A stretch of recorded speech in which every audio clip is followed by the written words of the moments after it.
Morning, welcome back to the Soberholic vlog. Another exciting day at home today.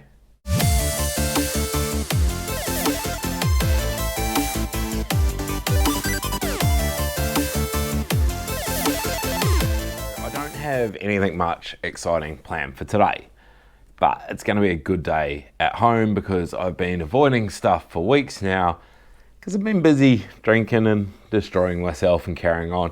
But today I'm day 3, woke up this morning feeling fresh, which is great. Haven't done that for a while. Actually feeling soberholic again, like enjoying the feeling of being sober.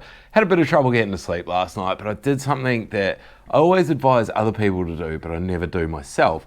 I sit down and I write my thoughts out. So at 1 o'clock this morning, I was writing a big letter on my phone. It's never going to go anywhere. It's never going to be sent to whoever I'm writing to at the time. But it really helps just to get those thoughts out of my mind, get them down on a bit of paper and make some sense.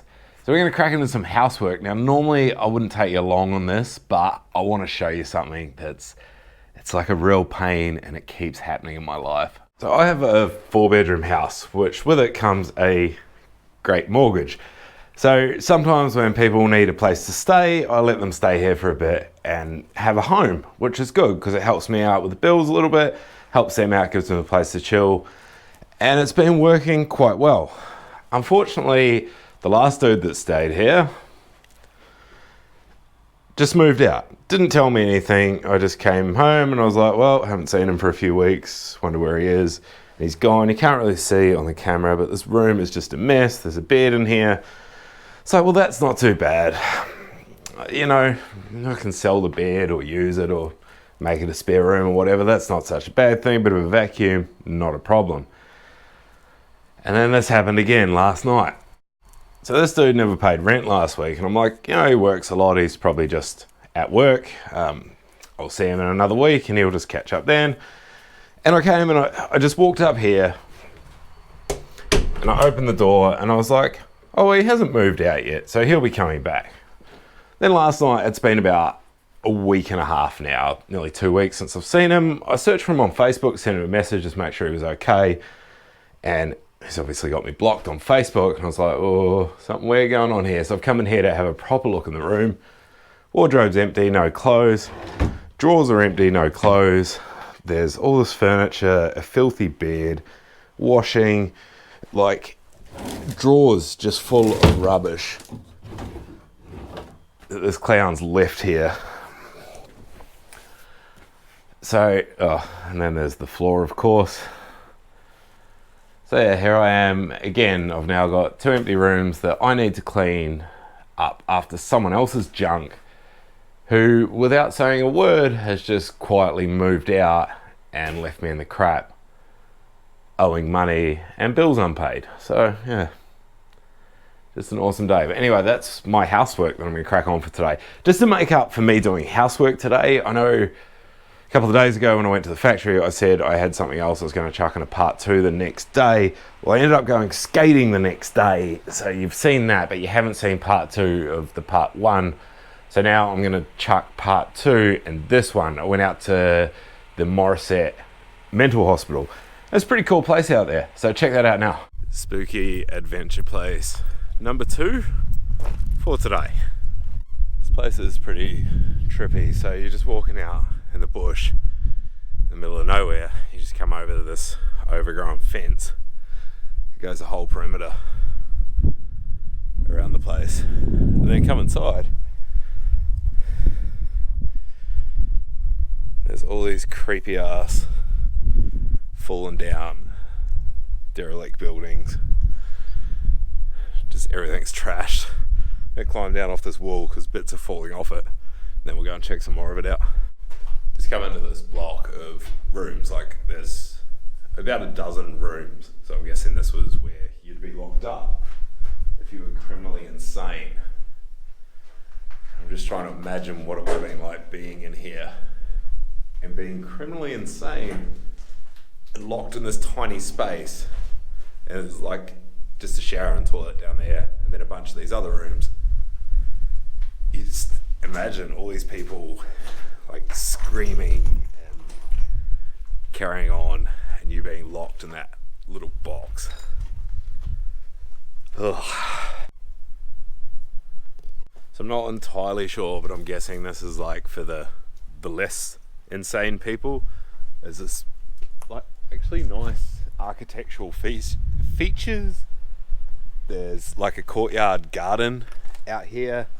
Some of the rooms up the other side on this corridor had fireplaces in them. So I mean, like, yeah, this must have been the kind of chill area. Plus they've also all got wooden floors with these big gaps under them.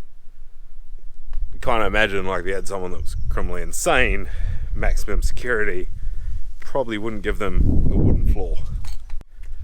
This is a pretty cool spot to find out here. Swimming pool. It's insane. Sure if you can see how clear the water is in here. But there was an article I read this morning when I was researching this place to come out here. It was from like 5 years ago, saying about how the water was so black that it was just impossible to see into. And you can see in there, nature's like reclaimed that space for itself and created this new ecosystem or something, and the water's all clear and like it looks like a beautiful fish pond, apart from the rusted out cars stuck in it, but you know, you're gonna get that, I suppose. And that's the end of that one. You're walking through the bush, and so this is the first sign of it, just this overgrown block wall in the scrub. And then you go inside and there's that whole facility there, just all crumpled, ratted down and just looking trashed. So interesting though, man. It's such a cool place to go and have a look around. I wish I knew more spots like that where I could just go and check out and just wander around. And I love trying to piece it back together, see what things used to be, and like just imagine how they functioned back in the day, and see cool stuff like that pool. I mean, it's just rad. More than anything today, I'm just happy to be out of the house. I've been so locked up the last month or so stuck in my own thoughts. And getting out today and doing a bit of exploring and just checking stuff out, it's exactly what the doctor ordered. That's what's left of the old maximum security mental hospital / prison that used to be out of Morisset. Now that used to house some pretty bad people. I've had a look at the history. I'll chuck a link for the Wikipedia in the description, but they had some pretty bad characters floating around there. It was a really interesting place to go and check out, and I know a lot of that video probably didn't make much sense, but because it happened so long ago and I had a completely different plan for it, I had to cut a lot of it out so I'd actually fit it in here. But anyway, that's where we were there. I have been busy while you've been out there taking that trip down memory lane. One of those things is this guy. This is Ginger Biscuits. Now, I called into the local shelter today to go and pat the kittens, because what else are kittens for if it's not to cheer you up when you're feeling a bit down? And this big old boy came up and wanted to scratch and was super friendly.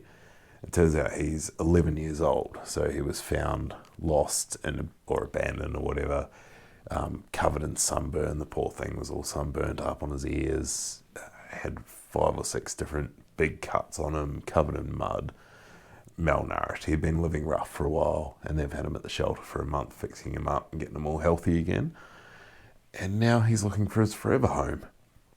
And a lot of time, older cats have a hard time finding a new home because, well, everyone wants kittens. But me, on the other hand, I want a cat like this. I want someone who's friendly. And I don't know if you can hear him purring, but he's got a super loud purr on him, and he's super cuddly. And he's good with Mika, which is the best. So he came from the shelter with the name Biscuits. Mika has named him Ginger Biscuits, so I'm pretty sure his new nickname will be Ginger, which makes a lot of sense, I guess. Anyway, I've cleaned up both rooms. I'll give old matey a week to come and get his furniture, and if I haven't heard from him within the next week, I'll just get rid of that, give it all away, empty the room out, and start over again. So if you know anyone looking for somewhere to live, hit me up. It's a good house. Not a lot of partying though. Anyway, thanks for coming along today. I know it's been a bit weird and a bit different, but I wanted to just keep you up to date with what's going on. And it turned out kind of exciting with a new kitty. Anyway, thank you so much for watching. I love you. I'll see you in the next one. Bye. Don't wake me up.